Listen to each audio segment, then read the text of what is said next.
नमस्कार माउन्टेन समाचारमा स्वागत छ। म उषा काफले र म खगेन्द्र विष्ट। सुरुमा अहिलेसम्मका मुख्य समाचार।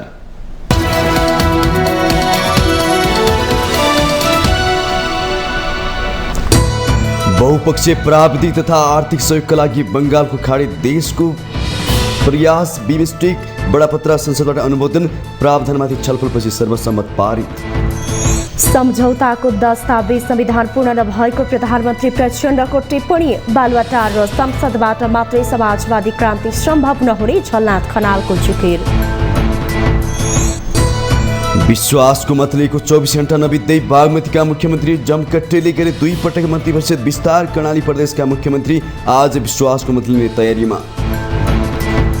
सहकारी ठगी प्रकरणमा नेपाली काङ्ग्रेसले गृहमन्त्रीसँगै श्रम मन्त्री रासोपाका सह महामन्त्रीमाथि पनि उठायो प्रश्न। संसदीय छानबिन समिति बनाउनु पर्ने माग कायमै। सांसदले समसामयिक विषयमा गराए सरकारको ध्यान आकर्षण। देश शैक्षिक सङ्कटकालको अवस्थामा रहेको बेबारिस सरकारी सवारी साधनका चाङ लगायतका सन्दर्भमा आवाज।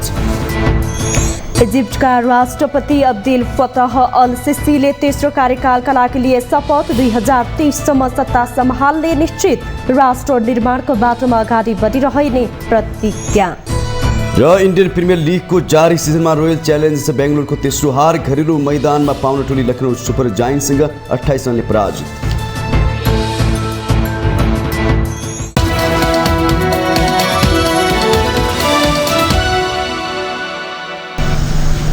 अब समाचार विस्तारमा। बहुपक्षीय प्राविधिक तथा आर्थिक सहयोगका लागि बंगालको खाडीको देशको प्रयास बिमस्टेक बडापत्रको प्रावधानमाथि संसदमा छलफल भएको छ। मंगलबार प्रतिनिधि सभा बैठकमा बिमस्टेकको बडापत्र संसदबाट अनुमोदन गर्नुपर्ने भएकाले छलफल सुरु गरिएको हो। बैठकमा सांसदहरूले बिमस्टेकबाट नेपालको प्राविधिक, शैक्षिक र अनुसन्धानको क्षेत्रमा फाइदा लिन सक्ने, नेपालको सार्वभौमिकतामाथि आँच आउने कुनै पनि प्रावधान नभएको भन्दै यसमा भारतको बढी चासो भएको कारण देशको हितमा परिचालन गर्न सरकारले विशेष जोड दिनुपर्ने बताए। विभिन्न विषयहरू छन्, त्यसका 2वटा सिद्धान्त र 11वटा उद्देश्यहरू रहेका छन्। ती सिद्धान्त र उद्देश्यहरू कुनैमा पनि हामीले असहमति जनाउनु पर्ने कारण छैन। तर हामीले के देख्छौँ भने यसमा रहेका सङ्गठन 7वटा देशहरूको स्थिति हेर्दाखेरि यसमा निर्णायक हैसियत चाहिँ अगुवाई पनि भारतको थियो र अहिले पनि निर्णायक हैसियत चाहिँ भारतको छ। सुरुमा यसलाई ट्रान्सपोर्ट करिडोर म्यानमार हुँदै भारतको उत्तर पूर्व हुँदै म्यानमार छेडेर एउटा ट्रान्सपोर्ट करिडोर बनाउनु पर्ने हुन्छ। यसको लागि एडिबी, एआइआइबी जस्ता वित्तीय स्रोत संस्थाहरूबाट वित्तीय स्रोत पनि लिन सकिन्छ। ट्रान्सपोर्ट करिडोर पछि यसलाई इकोनोमिक करिडोरमा कन्भर्ट गर्नु पर्यो। व्यापार लागत कम गर्ने, हैन, वस्तु मात्र होइन सेवा क्षेत्रको ट्रेडेबिलिटी पनि बढाउने इत्यादि। र अन्तमा चाहिँ एउटा सामरिक बेल्ट पनि बन्न सक्दछ। भूपरिवेष्टित क्षेत्र र राष्ट्रहरूको बाह्य पहुँच, आपूर्तिको सुरक्षा। परिपक्व नेता, अन्तर्राष्ट्रिय हिसाबले राम्रो छवि भएको उप प्रधानमन्त्री सहित परराष्ट्र मन्त्रीको भूमिकामा हुनुहुन्छ। यस हिसाबले पनि हामी यसलाई हाम्रो नेपालको अधिकतम हितमा यो फोरमलाई परिचालन गरेर अधिकतम लाभ लिन सक्छौँ भन्ने अपेक्षाका साथ म सरकारलाई शुभकामना दिँदै अहिलेलाई आफ्नो भन्नु यही अन्त्य गर्छु। धन्यवाद। लाल सलाम। यो बडापत्रको प्रावधान किन महत्त्वपूर्ण छ भने यो हाम्रो सार्वभौमिकतामाथि र स्वतन्त्रतामाथि कतै पनि हस्तक्षेप गरेको देखिँदैन। यसका सिद्धान्तहरू स्पष्ट रूपमा लेखिएका छन्। सार्वभौम समानता सुनिश्चित गर्न, प्रादेशिक अखण्डता प्रवर्धन गर्न, राजनीतिक स्वतन्त्रता सुनिश्चित गर्न, शान्ति सह अस्तित्व बनाइराख्न यसको प्रमुख सिद्धान्तहरू राखिएको हुनाले यो बडापत्र वास्तवमा राम्रो र सान्दर्भिक रहेको छ। छलफलपछि प्रतिनिधि सभाले बिमस्टेक बडापत्रलाई सर्वसम्मत अनुमोदन गरेको छ।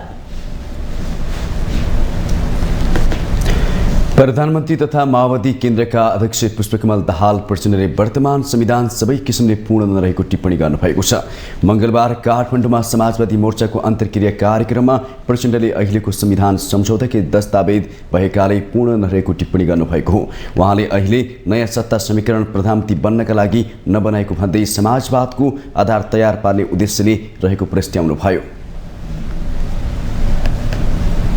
जे कदम यो पटक चालेको हुँ,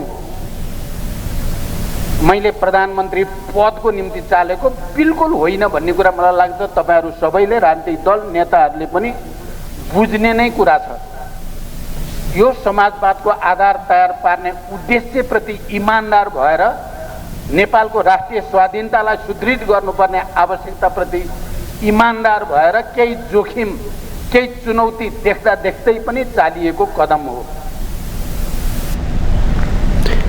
नेकपा एकीकृत समाजवादीका सामान्य नेता झलनाथ खनालले बालौटा र संसदबाट मात्रै समाजवादी क्रान्ति सम्भव नहुने टिप्पणी गर्नुभयो। उहाँले क्रान्तिका लागि सबैभन्दा ठुलो माध्यम सडकबाट जनताका आवाजहरू बुलन्द गरी एकीकृत बनाएर आन्दोलित हुन जरुरी रहेको उल्लेख गर्नुभयो। तपाईँ हामी एक आपसमा शत्रु होइन, कुनै पनि वामपन्थी समूह एक अर्काको शत्रु होइन, तर शत्रुवत व्यवहारहरू, शत्रुवत एउटा चाहिँ विचार चिन्तनहरू, श्रृङ्खलाहरू हामीले देख्ने गरेका छौँ। एकले अर्कालाई गद्दारसम्म पनि हामीले भनेका छौँ। तर वामपन्थी समूहहरू सबै यो देशको श्रमजीवी वर्गका प्रतिनिधि हौँ। कसैसँग अलि उग्र वामपन्थी होला, कसैसँग दक्षिणपन्थी होला, तर हामीले सही ढङ्गले वैचारिक बहसहरू गऱ्यौँ भने हामी एउटा कार्यदिशा, नीति, सिद्धान्त, लक्ष्यमा हामी एकताबद्ध हुन सक्छौँ। कार्यक्रममा जनता समाजवादी पार्टी नेपालका अध्यक्ष उपेन्द्र यादवले अहिलेको संविधान र संवैधानिक व्यवस्था समाजवादको बाधक रहेको प्रतिक्रिया दिनुभयो। उहाँले संविधानमा समाजवाद उन्मुख लेखिएको भए पनि संवैधानिक व्यवस्था समाजवादको बाधक रहेको जिकिर गर्नुभयो। समाजवाद उन्मुख लेखिएको भए तापनि अहिलेको संविधान र संवैधानिक व्यवस्था समाजवादको बाधक छ, पुरै बाधक छ। यसलाई संशोधन गरौँ। अहिलेको शासकीय स्वरूपबाट समाजवाद हुनै सक्दैन। हेरिराख्नु भएको छ, तमासा त भइरहेकै छ, हामी गरिरहेकै छौँ, हेरिराख्नु नै भएको छ। यो तमासाबाट समाजवाद हुनेवाला छैन। यो शासकीय स्वरूप बदल्नुपर्छ। समाजवादी मोर्चाका संयोजक एवं नेपाल कम्युनिस्ट पार्टीका महासचिव नेत्र विक्रम चन्दले अहिलेका असन्तुष्टहरूलाई नेपाली विशेषताको समाजवादबाट मात्रै समाधान गर्न सकिने दाबी गर्नुभयो। सबै समस्याको समाधान नेपाली विशेषताको समाजवादबाट मात्रै सम्भव रहेको उहाँले उल्लेख गर्नुभयो। पश्चगामी प्रवृत्तिहरू पनि देखा परेका छन्, यथास्थितिवादी प्रवृत्तिहरू पनि देखा परेका छन् र त्यहाँ अग्रगामी प्रवृत्तिको पनि स्वाभाविक ढङ्गले उपस्थिति छ। यो बहसमा हामीले देखेको कुरा के हो भने कि मूल रूपले कतातिर लाग्ने हैन, संघीयता पूर्ण भएको छैन। त्यसलाई कसरी पूर्णता दिने? जनताका अधिकारहरू पूर्ण रूपले सुनिश्चित भएका छैनन्। अहिले पनि सुकुम्बासीका समस्या, गरिब किसानका समस्या, मध्यम वर्गका समस्या, मजदुरका समस्या, राष्ट्रिय पुँजीपति वर्गको समस्या हाम्रो अगाडि एकदम चर्को रूपले उठिरहेका छन् र जसले देशलाई माया गर्छन्, जो नेपालमा आत्मनिर्भर ढङ्गले अर्थतन्त्र निर्माण गर्न खोजिरहेका छन्, तिनी सङ्कटग्रस्त भइरहेको हामी देख्छौँ। नेपालका कानुन, प्रशासनिक, रोजगारी, उद्योग लगायतका क्षेत्रका समस्याहरूको पहिचान गरी समाधान गर्नेतर्फ अग्रसर हुनुपर्ने बताउँदै उहाँले आगामी दिनमा नयाँ शासन व्यवस्था, अर्थव्यवस्थाको बहसबारे छलफल हुनुपर्ने उहाँको भनाइ छ।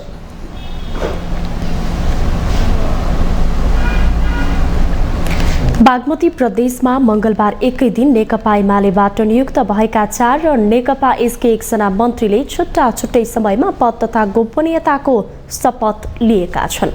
प्रदेश प्रमुख यादव चन्द्र शर्माले मङ्गलबार एमालेबाट मन्त्री बनेका काठमाडौँका केशव पोखरेल र प्रकाश श्रेष्ठ, ललितपुरका रामेश्वर श्रेष्ठ, मकवानपुरका एकलाल श्रेष्ठलाई पद तथा गोपनीयताको शपथ गराउनु भएको हो। प्रकाश श्रेष्ठले उद्योग, वाणिज्य, भूमि तथा प्रशासन, पोखरेलले वन तथा वातावरण, एकलाल श्रेष्ठले खानेपानी, ऊर्जा तथा सिँचाइ र रामेश्वर श्रेष्ठले स्वास्थ्य मन्त्रालयको जिम्मेवारी पाउनु भएको छ। प्रकाश श्रेष्ठ बाहेक अरू 3 जना गत 25 पुसमा शालिग्राम जमकटेल मन्त्री परिषदकै मन्त्री हुन्।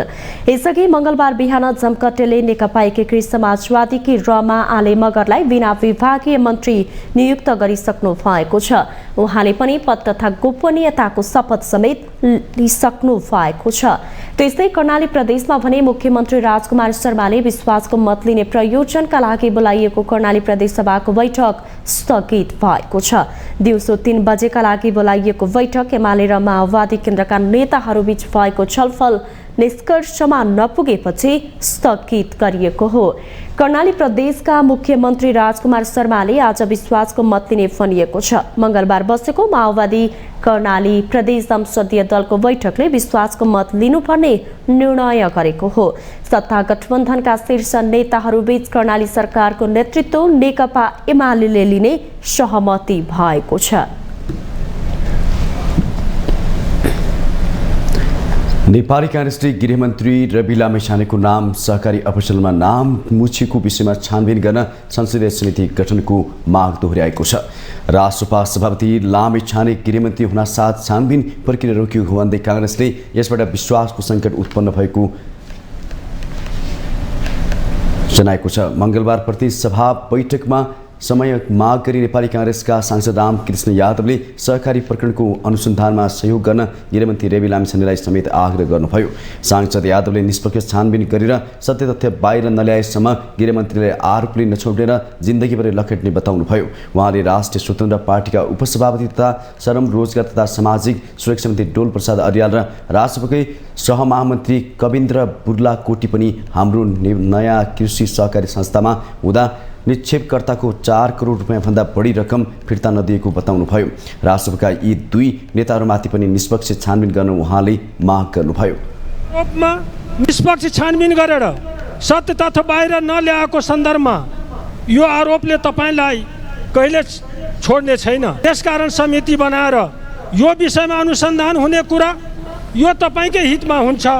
केही दिनदेखि अर्को एउटा सहकारीको ठगीको विषय पनि बाहिर आएको छ, जसमा राष्ट्रिय स्वतन्त्र पार्टीका नेता मान्य श्रम रोजगार तथा सामाजिक सुरक्षा मन्त्री डीपी अर्याल हाम्रो नयाँ कृषि सहकारी संस्थाको उपाध्यक्ष हुँदा निक्षेपकर्ताले 4 करोड रुपैयाँ बढी रकम फिर्ता नपाएको विषय छ।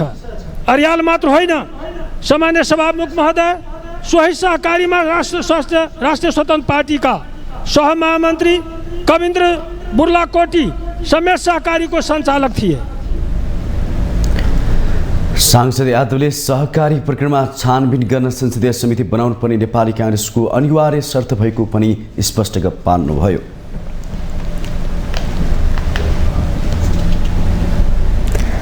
उपप्रधान एवं गृहमन्त्री तथा राष्ट्रिय स्वतन्त्र पार्टीका सभापति रवि लामिछानेले प्रश्न उठ्दैमा आत्तिहाल्नु नपर्ने टिप्पणी गर्नु भएको छ।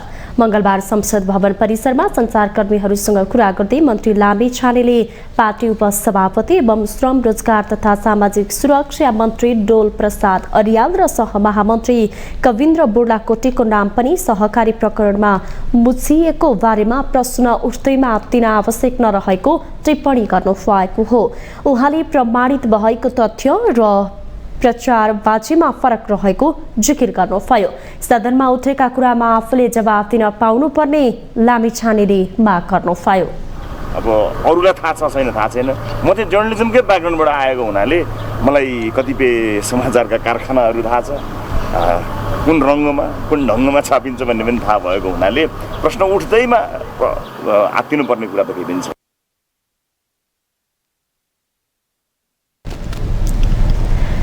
त्यस्तै नेपाली काङ्ग्रेसका सांसद रामहरि खतिवड़ाले राजनैतिक स्थिरताका लागि समानुपातिक प्रणाली हटाएर प्रत्यक्ष निर्वाचित प्रतिनिधि सभाको व्यवस्था गर्नुपर्ने बताउनुभयो।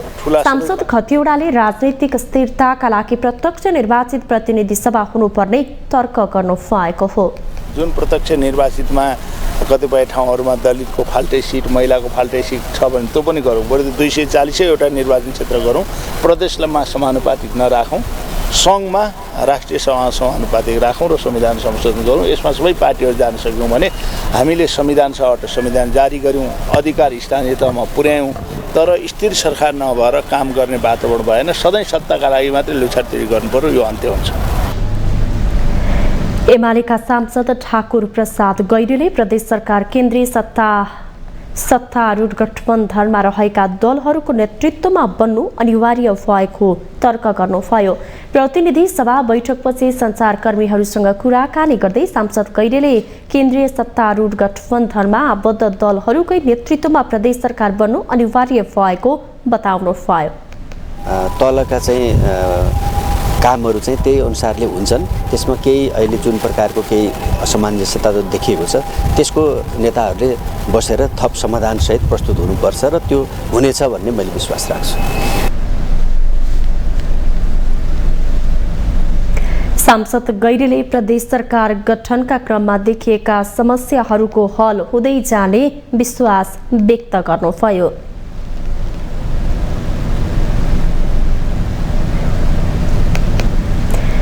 माउन्टेन समाचारमा पालो पाएको छ विश्रामको।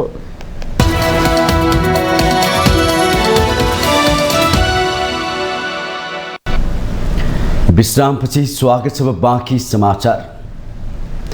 प्रतिनिधि सभाको शून्य समयमा सांसदले विभिन्न समसामयिक विषयमा सरकारको ध्यान आकर्षण गराएका छन्।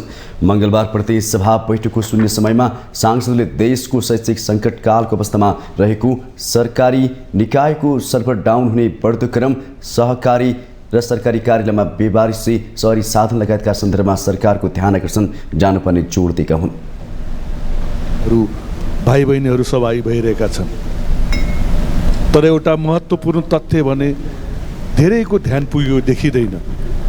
शिक्षा मन्त्रालयका अनुसार 10 वर्ष अघि 2070 सालमा कक्षा 1 देशभरि झन्डै 9.5 लाख बालबालिका भर्ना भएका थिए, तर अहिले 10 वर्षपछि त्यसको आधी मात्रै विद्यार्थी यसै परीक्षामा सहभागी भइरहेका छन्। बाँकी आधी विद्यार्थी कता गए? तिनलाई हामीले किन 10 कक्षासम्म पनि रोक्न सकेनौँ? सभामुख महोदय, यो एउटा शैक्षिक सङ्कटकालको अवस्था हो। सम्माननीय सभामुख महोदय, यति बेला एसी चलिरहेको छ। प्रत्येक वर्ष लगातार हुने यो जनशक्ति अन्ततः विदेश पलायन भइराखेको छ। एसी र +2 पछि उच्च शिक्षाका नाममा पलायन हुने यो जनशक्ति रोक्न राज्य अन्तर्राष्ट्रिय बजारमा यति खपत हुने सक्ने ए लेभलका कलेजहरू अहिले जसरी केन्द्रित भइराखेका छन् Canada, Japan, UK, America, Australia जस्ता देशहरूमा, त्यस्तो ए लेभलका कलेजहरूमा यहाँको राज्यले लगानी गरेर त्यो जनशक्तिलाई यहीँ खपत गर्ने र यहीँ रोक्ने खालको एउटा स्थिति बनाओस् र अगाडि बढ्न जरुरी छ जस्तो मलाई लाग्छ। हाम्रो सरकारी कार्यालयहरूमा हेर्ने हो भने सवारी साधनहरू बेवारिस अवस्थामा रहेका छन्। कबाडीमा पुगेर कौडीको भाउमा ती गाडीहरू कहिले बेचिन्छन् थाहा छैन।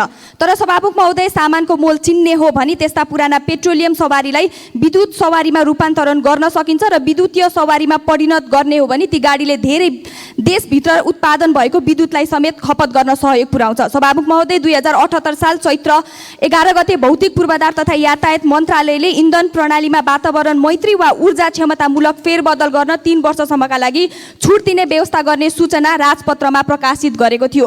नेपाल सरकारको वेबसाइट र सर्भर डाउन हुने, ह्याक हुने कुनै नयाँ विषय भएन। सम्माननीय सभामुख महोदय, गत बिहिबार र शुक्रबार हाम्रो प्रतिनिधि सभाको वेबसाइट नै डाउन थियो। अध्यागमन यो त्रिभुवन अन्तर्राष्ट्रिय विमानस्थलको अध्यागमन विभागको सर्भर डाउन भयो बिहिबार। 100औं यात्रु करिब 4 घण्टा लाइनमा बस्नु पर्यो, जसले गर्दा रातिका उडानहरू सबै प्रभावित भए।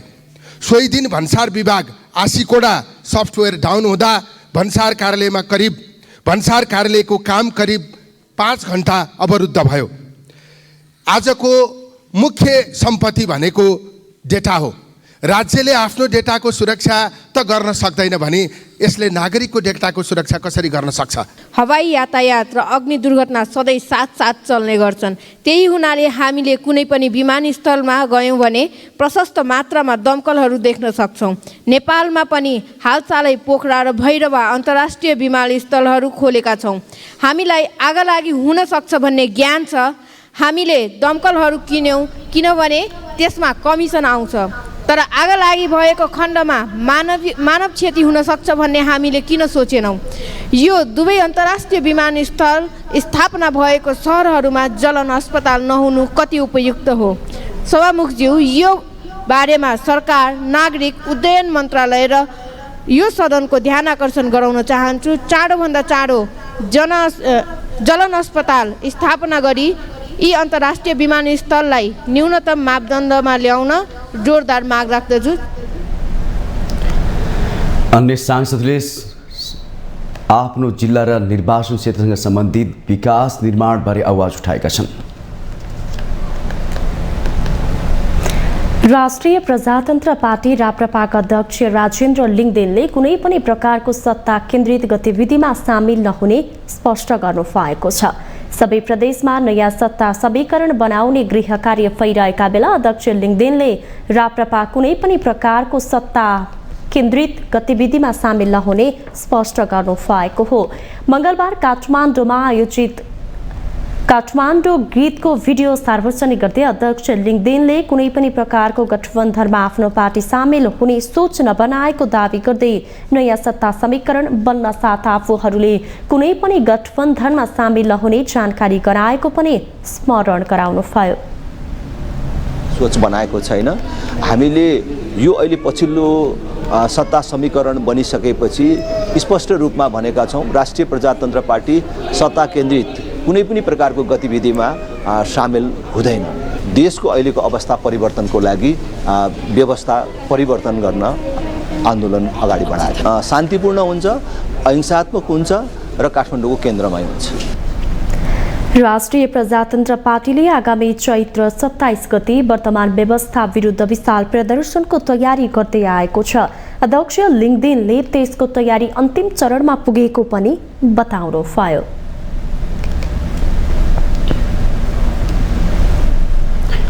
राष्ट्रिय सभा अध्यक्ष नारायण प्रसाद दाहालले बजेट र योजना पुरानो ढाँचाको भन्दा पनि नयाँ प्रशासकीय स्वरूप झल्किने गरी बनाउन सरकारलाई सुझाव दिनुभएको छ। मंगलबार राष्ट्रिय सभाको विकास आर्थिक मामिला तथा सुशासन समिति बैठकमा अध्यक्ष दाहालले योजनाहरू पुरानो सोच झल्किने गरी आउने गरेको भन्दै त्यो परिवर्तन जरुरी रहेको बताउनुभयो। उहाँले अर्थ मन्त्रालय र योजना आयोगले बजेट र योजना बनाउँदा संघीय संरचनालाई प्राथमिकता राखेर बनाउन सुझाव दिनुभयो। अलि बढी गम्भीर त्यहाँनिर हुन जरुरी छ। त्यो भनेको सङ्घीय सरकार, प्रादेशिक सरकार र स्थानीय सरकारको बिचको चाहिँ पुलको काम गर्न सक्ने क्षमता राख्नुपर्छ राष्ट्रिय सभा। अलिकति योजना बजेट इत्यादि इत्यादिमा चाहिँ हाम्रो ध्यान अलिक त्यतातिर बढी केन्द्रित हुन जरुरी छ र अहिलेको आवश्यकतालाई, प्राथमिकता र आवश्यकतालाई चाहिँ अलि बढी जोड दिने र योजना निर्माण गर्दा त्यतातिर सोचौँ भन्ने लाग्छ।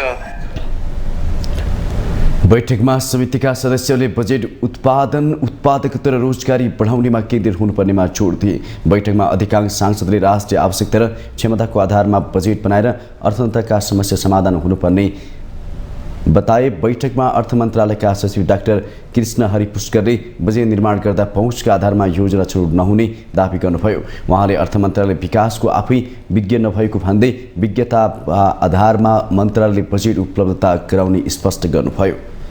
वाला मन्त्रालयबाट दिएको सिलिङभित्र बसेर गर्नुपर्ने आर्थिक, प्राविधिक, प्रशासनिक तयारीहरू पुरा नगरिकन आएका कुनै पनि योजनाहरू यसपालि बजेट कार्यक्रममा समावेश हुन सक्ने अवस्था छैन र अर्थ मन्त्रालयले कानुनी रूपमा, प्रशासनिक रूपमा र प्राविधिक रूपमा पनि त्यही खालको तयारीहरू गरिसकेको अवस्थाहरू छ र कतिपयमा नेपाल सरकार मन्त्री परिषदबाट पनि निर्णय भएर केही गाइडलाइन्सहरू भएको छ। त्यसको हामी पूर्ण परिपालना गर्ने प्रतिबद्धता पनि जनाउँछौँ।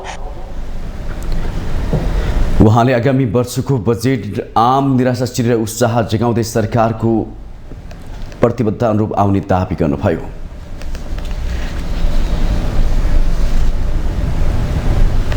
नागरिक उन्मुक्ति पार्टी नाउपाकी अध्यक्ष रञ्जिता श्रेष्ठले 2 प्रदेश अध्यक्षलाई पार्टीबाट निष्कासन गर्नुभएको छ।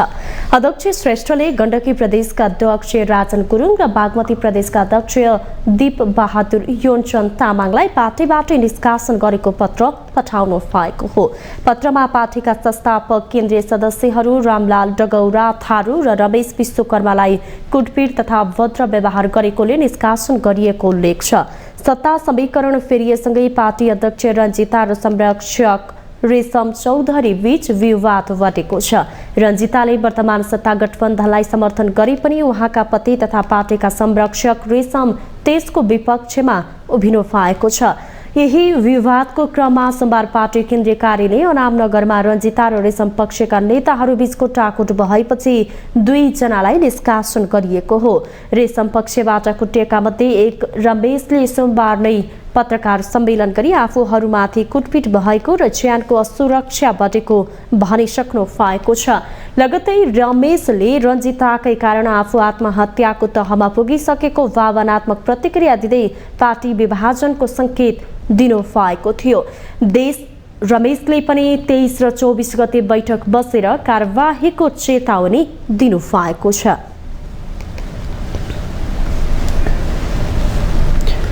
कोशी प्रदेश सरकारको गौरवको आयोजना घिनाघाट विराट चोक 4 लेन सडक अन्तिम चरणमा पुगेको छ। निर्माण सुरु भएर 4 वर्षसम्म म्याद मात्रै थपिरहेको सडकको काम अब भने सकिने अवस्थामा पुगेको हो। पटक पटक म्याद थप गर्दा पनि काम अघि बढ्न नसकेको घिनाघाट विराट चोक 4 लेन सडक आयोजना चाँडै सकिने भएको छ। घिनाघाट विराट चोक 12.19 किलोमिटर सडक आयोजनाको बाँकी काम सुरु भएसँगै स्थानीयहरू काम सकिने आशमा छन्।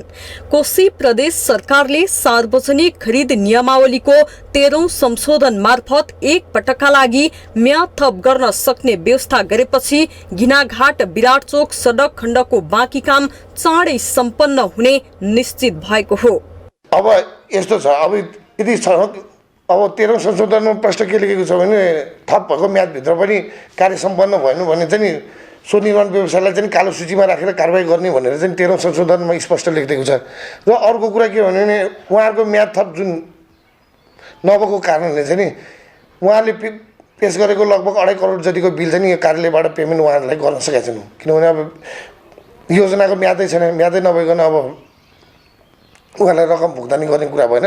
ल यो म्याद थप भएपछि उहाँहरूलाई रकम भुक्तानी गर्छौँ। उहाँहरू रकमको अभावले पनि काम गर्न नसक्नु भएको हो। त्यति रकम चाहिँ उहाँहरूलाई भुक्तानी गऱ्यो भने चाहिँ अब बाँकी रहेको 10% काम चाहिँ सकेला जस्तो लाग्छ। उक्त सडक 3 प्याकेजमा विभाजन गरी 2076 मा निर्माण सुरु गरिएको हो। विराट चोकदेखि नेता चोकसम्मको पहिलो प्याकेज र नेता चोकदेखि मिलन चोकसम्मको दोस्रो प्याकेज निर्माणको ठेक्का श्रेष्ठ रमन एपेक्स जेभीले पाएको छ। 2076 असार 29 गतेको सम्झौता बमोजिम दुवै प्याकेजको निर्माण 2078 असार 28 गते भित्र सम्पन्न भइसक्नु पर्ने थियो। तर हालसम्म दोस्रो प्याकेज अन्तर्गतको 10 किलोमिटर सडक निर्माणको काम सकिए पनि पहिलो प्याकेजको भौतिक प्रगति 88% मात्र छ। निर्माण ढिलाइ हुनुमा कमजोरी रहेको भन्दै ठेकेदार कम्पनीले असार मसान्त भित्रै काम सकिने दावी गरेको छ। अब तपाईको त्यतिखेर कोभिडको महामारी आयो, त्यसले गर्दा लगभग 1 वर्ष ह्याम्पर भयो हाम्रो काम हैन। अनि कोभिड लगत्तै कोभिडको त्यो सकिएर हामीले अब काम सुरु गरौँ भन्दाखेरि अब विभिन्न कारणहरू आयो। त्यसमा अब कन्स्ट्रक्सन मेटेरियलहरू सर्टेज भयो। अब अहिले भन्दाखेरि आर्थिक मन्दीले च्याप्यो, अलिकति ढिलो भएकै हो, हाम्रो नि कमजोरी भएकै हो। तर अब हामी फुल पेसमा गर्दैछौँ, यो असारसम्म हामी कम्प्लिट गर्छौँ। यता मिलन चोकदेखि पुष्पलाल चोकसम्मको तेस्रो प्याकेज अन्तर्गत सिंघिया खोलाको पुलको काम भइरहेको छ। कोशी प्रदेश सरकारको भौतिक पूर्वाधार विकास मन्त्रालयको सडक महाशाखाले निर्माणको ठेक्का पाएको लामा बानिया दोस्रो पटक थपिएको म्यादमा पनि काम नसके निर्माण कम्पनीलाई कालो सूचीमा समावेश गर्ने चेतावनी दिएको छ। अन्तिम मौका हो यो, अन्तिम मौका, यो अन्तिम मौका हो र यो अन्तिम मौकामा एकचोटिको लागि म्याद थपिनेछ र थपिएको म्यादभित्र निर्माण व्यवसायीहरूले आफ्नो कार्य सम्पन्न गर्नुपर्ने छ। सम्पन्न नगरेको खण्डमा उहाँहरूलाई ब्ल्याकलिस्टको प्रोसेस अर्थात् उहाँलाई कारबाही नै हुनेछ। विराट चोक घिनाघाट सडकलाई विराटनगर प्रवेश गर्ने कोशी राजमार्गको विकल्पका रूपमा हेरिएको छ। तर कछुवा गतिमा भएको सडक निर्माणको कामले पूर्णता नपाउँदा यो बाटो प्रयोग गर्नेहरूले शास्ति भोग्नु परिरहेको छ। माउन्टेन समाचार पालो भएको छ विश्रामको।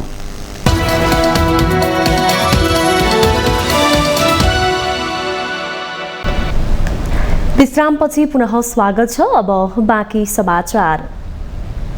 संस्कृति पर्यटन तथा नागरिक उड्डयन मन्त्री हितबहादुर तामाङले नेपाल वायु सेवा निगम भित्रको आर्थिक अनियमितता, भ्रष्टाचार र पक्षपात अन्त्य गर्ने दृढ रहेको बताउनु भएको छ। मंगलबार प्रतिनिधि सभा बैठकमा सांसदहरूले सोधेका प्रश्नको जवाफ दिने क्रममा मन्त्री तामाङले नेपाल वायु सेवा निगमभित्रको आर्थिक अनियमितता, भ्रष्टाचार र पक्षपात अन्त्य गर्ने दृढता व्यक्त गर्नु भएको हो। मन्त्री तामाङले निगम सम्बन्धमा मन्त्रालयले चाल्ने हरेक कदम पारदर्शी र राष्ट्रिय हितमा केन्द्रित हुने विश्वास दिलाउनुभयो। बैठकमा सांसद प्रेम सुवालले निगमको व्यवस्थापन करारबारे गरेको प्रश्नमा मन्त्री तामाङले निगम सार्वजनिक र नेपाली जनताको सरकारको संस्था भएकाले त्यस सम्बन्धी निर्णय गर्दा व्यापक छलफल गरेर अघि बढ्ने स्पष्ट गर्नुभयो। पूर्ण सार्वजनिक संस्था हो।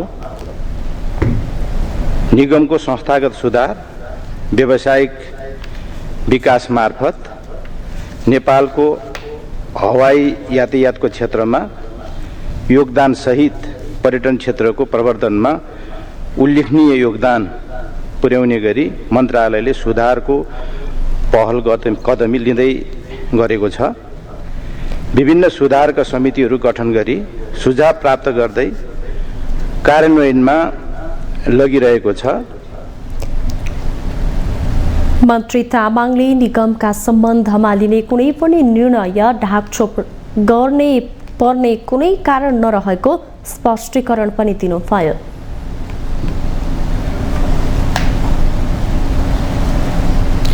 ऊर्जा, जलस्रोत तथा सिंचाई मन्त्री शक्ति बहादुर बस्नेतले सरकारले स्वदेशी निजी क्षेत्रलाई विशेष प्राथमिकता राखेर जलविद्युत क्षेत्रमा काम गरिरहेको स्पष्ट पार्नु भएको छ।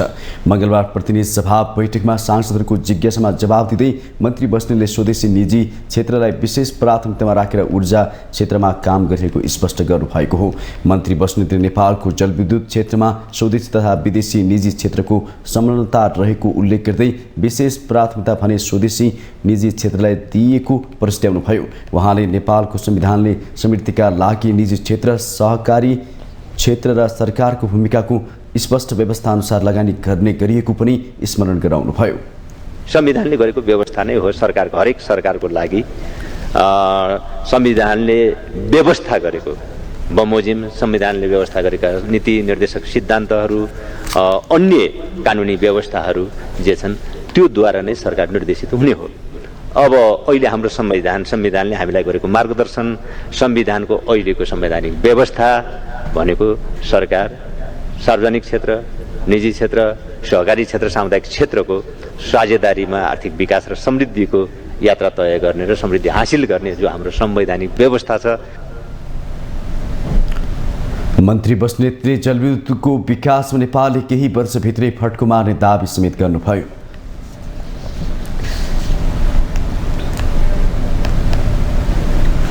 वन तथा वातावरण मन्त्री नवल किशोर शाह सुडीले जलवायु अनुकूलनलाई प्राथमिकता दिँदै राष्ट्रिय अनुकूलन योजना कार्यान्वयन गरिरहेको बताउनु भएको छ।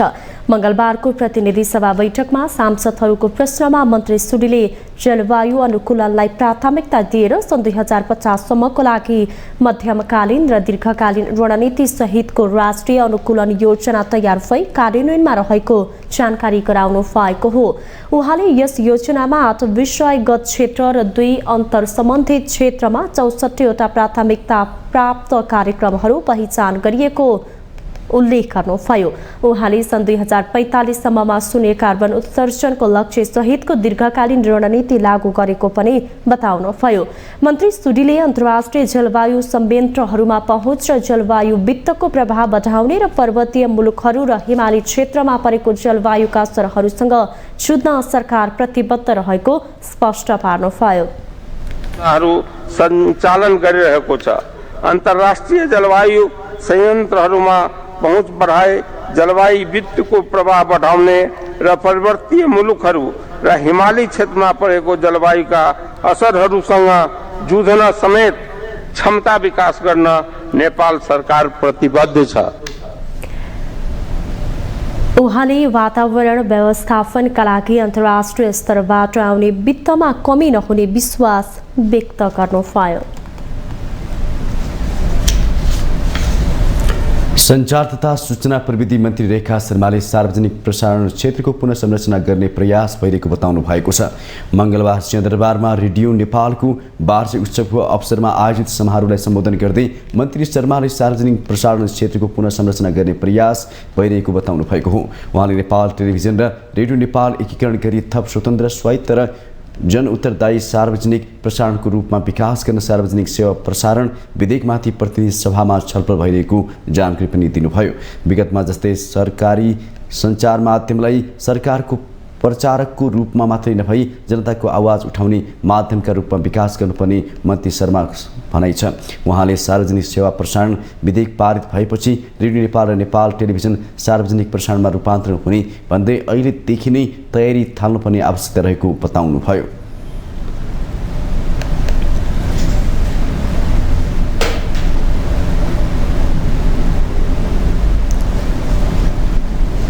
हामीले सार्वजनिक प्रसारण क्षेत्रको पुनर्संरचना गर्न खोजिरहेका छौँ। नेपाल टेलिभिजन र रेडियो नेपाल एकीकरण गरी थप स्वतन्त्र स्वायत्त र जनउत्तरदायी सार्वजनिक प्रसारणको रूपमा विकास गर्न सार्वजनिक सेवा प्रसारण विधेयकमाथि प्रतिनिधि सभामा छलफल भइरहेको छ। आम सञ्चारको क्षेत्रमा कानुन निर्माणमा जोड दिएका छौँ। हाल संसदमा रहेको सार्वजनिक सेवा प्रसारण विधेयक पारित भएपछि रेडियो नेपाल र नेपाल टेलिभिजन यस सार्वजनिक प्रसारणमा रूपान्तरण हुने भएपछि अहिलेदेखि नै यसको तयारी थाल्नुपर्ने आवश्यक छ। मन्त्री शर्माले लोकतन्त्रका उपलब्धिको रक्षा र विकास गर्दै राजनीतिक परिवर्तनको जगमा जनताको जीवनमा परिवर्तन ल्याउन अबको आवश्यकता भएको उल्लेख गर्नुभयो।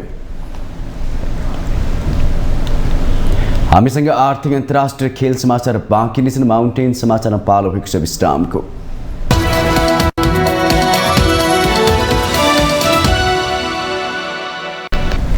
विश्रामपछि स्वागत छ। अब पालो आर्थिक समाचारको। आर्थिक समाचारको साथमा कम्मर पाइप्स र फिटिङ टिकिरहन्छ, चलिरहन्छ।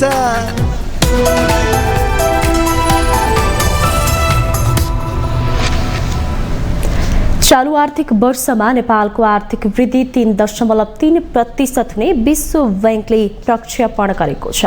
मङ्गलबार विश्व बैंकले सार्वजनिक गरेको साउथ एसिया डेभलपमेन्ट अपडेटमा नेपालको आर्थिक वृद्धि 3.3% हुने प्रक्षेपण गरिएको हो। निजी क्षेत्रको लगानी बढ्न नसकिरहेको बेला पनि पर्यटन पुनरुत्थान र जलविद्युत निर्यातको गतिले यस वर्ष 3.3% को आर्थिक वृद्धि हुन अपडेटमा उल्लेख छ। सरकारले चालू आर्थिक वर्ष 6% आर्थिक वृद्धिको लक्ष्य राखेको छ। गत जनवरीमा विश्व बैंकले नेपालको आर्थिक वृद्धि 3.9% हुने भनेर गरेको प्रक्षेपण अहिले घटाएको हो। गत आर्थिक वर्ष 2079-80मा नेपालको आर्थिक वृद्धि 2.2% थियो। आगामी आर्थिक वर्षमा नेपालको अर्थतन्त्र 4.6% विस्तार हुने प्रक्षेपण समेत विश्व बैंकले गरेको छ। सन् 2026मा भने 5.3% आर्थिक वृद्धिको आंकलन गरिएको छ। यो वर्ष मूल्य वृद्धि 6.7%मा सीमित हुने तथा आगामी वर्षहरूमा 6% र 5.5%मा सीमित हुने प्रक्षेपण विश्व बैंकको छ। विश्वमा तेलको मूल्यमा कमी आउने अपेक्षासँगै नेपालको मूल्य वृद्धि पनि नियन्त्रणमा हुने आकलन गरेको हो। अब पालो अन्तर्राष्ट्रिय समाचारको।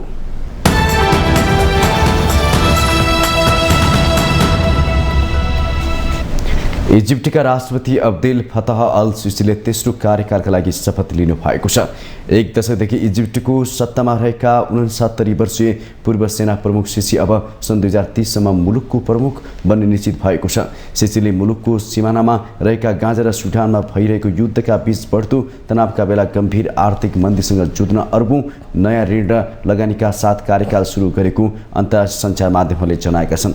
संसद समक्ष उद्घाटन भाषणमा सिसीले राष्ट्र निर्माणको मार्गमा अगाडि बढिरहने प्रतिज्ञा दोहोर्याउनु भएको छ।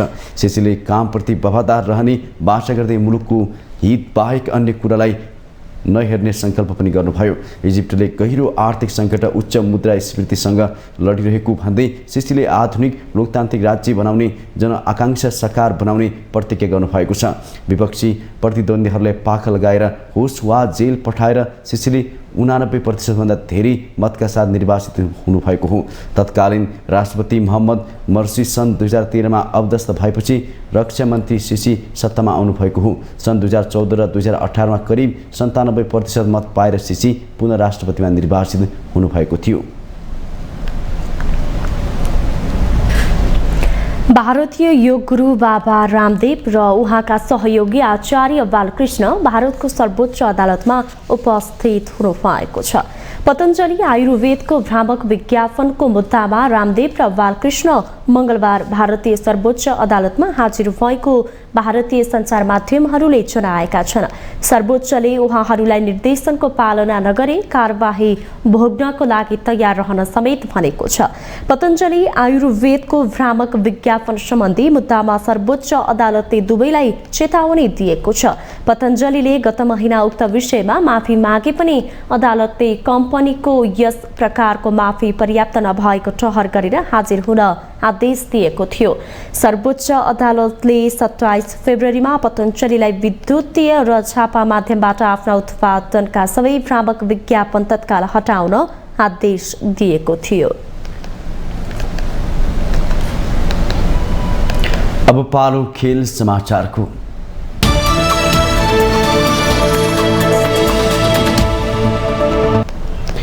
इन्डियन प्रिमियर लिग आइपिएल को 4 सिजनमा रोयल च्यालेन्जर्स बेङ्गलोरले तेस्रो हार बेहोरेको छ। घरेलु मैदानमा रोयल च्यालेन्जर्स बेङ्गलोरले पाहुना टोली लखनऊ सुपर जायन्ट्ससँग 28 रनले पराजित भएर लगातार तेस्रो हार बेहोरेको। 182 रनको लक्ष्य पछ्याएको आरसीबी 19.4 ओभरमा 153 रनमा समेट्यो। घरेलु टोलीका लागि महिपालले 13 बलमा 3 चौका र 3 छक्का सहित 33 रन बनाए। यस्तै रजत पडिडरले 29 तथा विराट कोहलीले 22 रन जोडे। फाफ डु प्लेसिसले 19 रन बनाए। लखनऊका मयंक यादवले 3 विकेट लिँदा नभीन उल हकले 2 तथा मणिमरण सिद्धार्थ एस ठाकुर र मार्कस स्टोइनिसले समान 1-1 विकेट लिए। त्यसअघि चिन्नास्वामी स्टेडियममा टस हारेर ब्याटिङको निम्तो पाएको लखनऊले 20 ओभरमा 5 विकेट गुमाएर 181 रन जोड्यो। लखनऊका ओपनर क्विन्टन डिककले 56 बलमा 8 चौका र 5 छक्का सहित 81 रन बनाए। यस्तै निकोलस पुरनले 21 बलमा 1 चौका र 5 छक्का सहित 41 रनको विस्फोटक इनिङ खेले। मार्कस स्टोइनिसले 24 रन बनाउँदा कप्तान केएल राहुलले 20 रन जोडे। आरसीबीका ग्लेन म्याक्सवेलले 2 विकेट लिए। आरसीबी हारपछि 4 खेलमा 2 अङ्क सहित पुछारबाट दोस्रोमा छ। लखनऊ भने 3 खेलमा 4 अङ्क सहित चौथो छ। आइपिएलमा आज दिल्ली क्यापिटल्स र कोलकाता नाइट राइडर्स बीच खेल हुनेछ।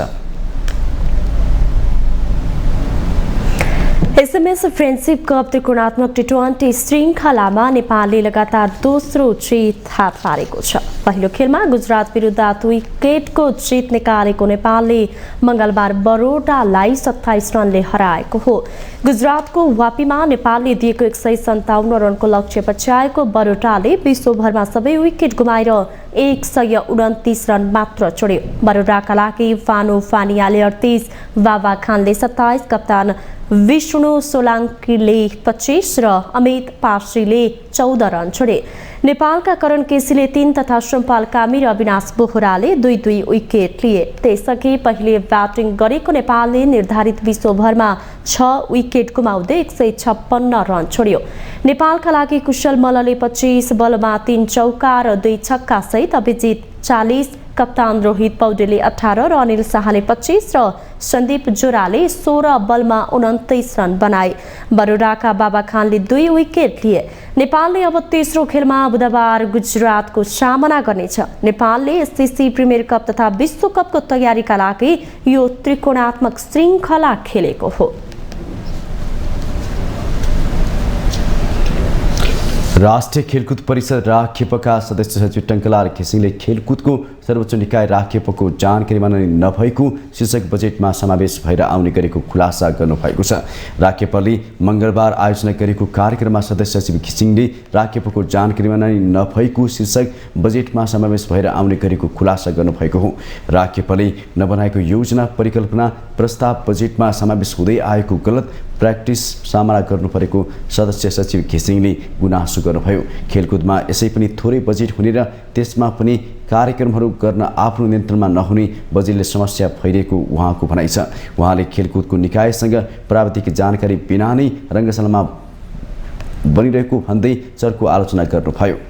र कतिपय सन्दर्भ हाम्रा प्र्याक्टिसहरू विभिन्न क्षेत्रबाट आफ्नै खालको प्र्याक्टिस गर्ने बनाउन त हुन्छ, खेलकुद पूर्वाधार बन्ने हो, तर कम्तीमा यसको डिजाइन ठिक छ कि छैन भनेर खेलकुद परिषदलाई सोध्यो भने खेलकुद परिषदसँग त त्यो खेलकुद पूर्वाधारको अनुभव पनि छ र सम्बन्धित खेल सङ्घहरू जसको आफ्नो पूर्वाधारको प्राविधिक मापदण्ड के हो भन्ने कुराको सङ्घहरू पनि परिषदसँग भएको कारणले परिषदको एउटा कम्तीमा परिषदबाट सम्बन्धन लिएर स्वीकृति नै भन्ने ठुलो शब्द पनि राख्नु पर्दैन, कम्तीमा त्यहाँबाट चेक जाँच गराएर ठिक छ कि छैन भनेर चेक जाँच गराएर मात्र बनाउन थालिदियो भने राम्रो हुन्थ्यो भन्ने।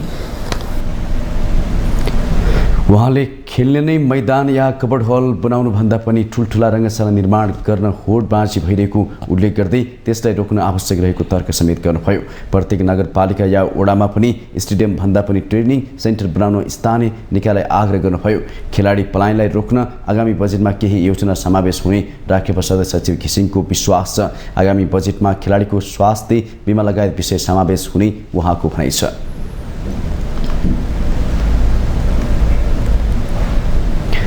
माउन्टेन समाचार पालो भएको छ विश्रामको।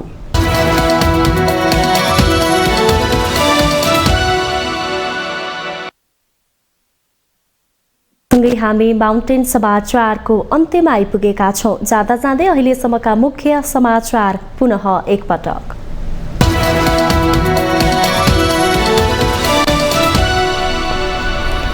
बहुपक्षीय प्राविधिक तथा आर्थिक सहयोगका लागि बङ्गालको खाडी देशको प्रयास बिमस्टेक ओडापत्र संसदबाट अनुमोदन, प्रावधानमाथि छलफलपछि सर्वसम्मत पारित। सम्झौताको दस्तावेज संविधान पूर्ण नभएको प्रधानमन्त्री प्रचण्डको टिप्पणी, बालौटा र संसदबाट मात्रै समाजवादी क्रान्ति सम्भव नहुने झलनाथ खनालको जिकिर। विश्वासको मत लिएको 24 घण्टा नबित्दै बागमतीका मुख्यमन्त्री जमकट्टेले गरे 2 पटक मन्त्री परिषद विस्तार। कर्णाली प्रदेशका मुख्यमन्त्री आज विश्वासको मत लिने तयारीमा। सहकारी ठगी प्रकरण नेपाली काङ्ग्रेसले गृहमन्त्रीसँगै श्रम मन्त्री र राष्ट्रपतिका सहमन्त्री माथि पनि उठायो प्रश्न, संसदीय छानबिन समिति बनाउनै पर्ने माग। सांसदहरूले समसामयिक विषयमा गराई सरकारको ध्यानाकर्षण, देश शैक्षिक सङ्कटकालको अवस्थामा रहेको, बेवारिसे सरकारी सवारी साधनका चाङ लगायतका सन्दर्भमा आवाज। इजिप्टका राष्ट्रपति अब्देल फतह अल सिसीले तेस्रो कार्यकालका लागि लिए शपथ, 2030 सम्म सत्ता सम्हाल्ने निश्चित राष्ट्र निर्माणको बाटोमा अगाडि बढिरहने प्रतिज्ञा। र इन्डियन प्रिमियर लिगको जारी सिजनमा रोयल च्यालेन्जर्स बेङ्गलुरुको तेस्रो हार, घरेलु मैदानमा पाहुना टोली लखनऊ सुपर जायन्टसँग 28 रनले पराजित।